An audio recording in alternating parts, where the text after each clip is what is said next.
যুক্তরাষ্ট্র ইরান যুদ্ধের উত্তাপ যখন চরমে, কূটনৈতিক দরজাও যখন প্রায় বন্ধ, ঠিক তখনই তেহরানে হাজির মধ্যপ্রাচ্যের অন্যতম গুরুত্বপূর্ণ মার্কিন মিত্র কাতারের প্রধানমন্ত্রী। প্রশ্ন উঠছে, পাকিস্তানের পর এবার কি যুক্তরাষ্ট্র ইরানের মাঝে মধ্যস্থতাকারী হতে যাচ্ছে কাতার? গত প্রায় 6 মাস ধরে মুখোমুখি যুক্তরাষ্ট্র ও ইরান।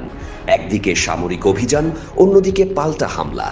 এর মাঝেই পাকিস্তানের মধ্যস্থতায় হয়েছে একাধিক যুদ্ধবিরতি, কিন্তু বারবার ভেঙেছে সেই সমঝোতা। এবার পরিস্থিতি আরও জটিল। ইরানের বিরুদ্ধে নতুন অর্থনৈতিক অভিযান অপারেশন ইকোনমিক আউটকাস্ট শুরু করেছে ওয়াশিংটন। আর মার্কিন প্রেসিডেন্ট ডোনাল্ড ট্রাম্প স্পষ্ট ভাষায় জানিয়ে দিয়েছেন, ইরানের সাথে এখন আর কোনো আলোচনা করতে আগ্রহী নয় যুক্তরাষ্ট্র। তাহলে ঠিক এই সময়ই কেন তেহরানে কাতারের প্রধানমন্ত্রী?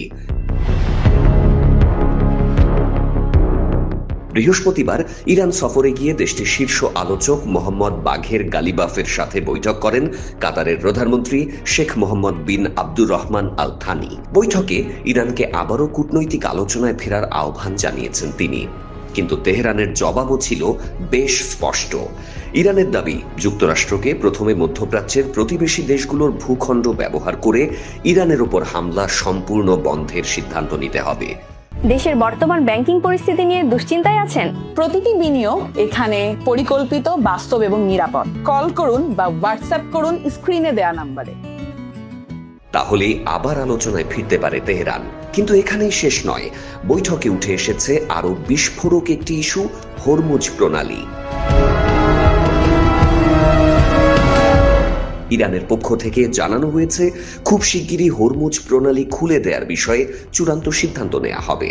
আর ইরানের বার্তা, যুক্তরাষ্ট্র যদি সত্যি আলোচনা চায় তাহলে হরমুজ নিয়ে ইরানের সিদ্ধান্তের আগেই সেই আলোচনা শুরু করতে হবে। অন্যথায় ইরানের হুঁশিয়ারি, আলোচনার নামে কোনো ষড়যন্ত্র হলে মধ্যপ্রাচ্যে থাকা যুক্তরাষ্ট্রের সামরিক ও অর্থনৈতিক স্থাপনা লক্ষ্য করে কঠোর হামলা চালানো হবে। এদিকে হরমুজ প্রণালী ঘিরে উত্তেজনা এমনিতেই তুঙ্গে। এই গুরুত্বপূর্ণ জলপথ দিয়ে বিশ্বের বিপুল পরিমাণ জ্বালানি পরিবহন হয়। যুদ্ধের মধ্যে সেখানে বিদেশি জাহাজ থেকে টোল আদায়ের ঘোষণাও দিয়েছিল ইরান। যুক্তরাষ্ট্র অবশ্য বলেছে, প্রাকৃতিক জলপথ থেকে এভাবে টোল আদায় আন্তর্জাতিক সমুদ্র আইন বিরোধী। এই পরিস্থিতিতে কাতারের প্রধানমন্ত্রী তেহরান থেকে ফেরার পর জানিয়েছেন, হরমুজ প্রণালীতে জাহাজ চলাচল স্বাভাবিক রাখার বিষয়টি তিনি গুরুত্ব দিয়ে তুলেছেন। আলোচনায় এসেছে ইরান ওমান একটি অস্থায়ী নৌ পরিবহন করিডোর এবং মাইন অপসারণের যৌথ প্রকল্পের বিষয়টিও।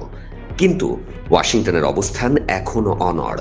হোয়াইট হাউসের পক্ষ থেকে বলা হয়েছে, ট্রাম্প উপযুক্ত সময় নির্ধারণ করলেই কেবল ইরানের সাথে আলোচনা শুরু হতে পারে, তার আগে নয়। অর্থাৎ একদিকে ইরান বলছে আগে হামলা বন্ধ, তারপর আলোচনা। অন্যদিকে যুক্তরাষ্ট্র বলছে সময় নির্ধারণ করবে ওয়াশিংটনই। আর এই দুই শক্তির মাঝখানে এখন দাঁড়িয়ে কাতার। প্রশ্ন একটাই, পাকিস্তানের পর কাতার কি পারবে যুক্তরাষ্ট্র ও ইরানকে আবারও আলোচনার টেবিলে বসাতে, নাকি হরমুজ প্রণালী ঘিরে নতুন কোনো সিদ্ধান্ত যুদ্ধের উত্তাপকে আরও বাড়িয়ে দেবে? উত্তর মিলবে আগামী কয়েকদিনেই।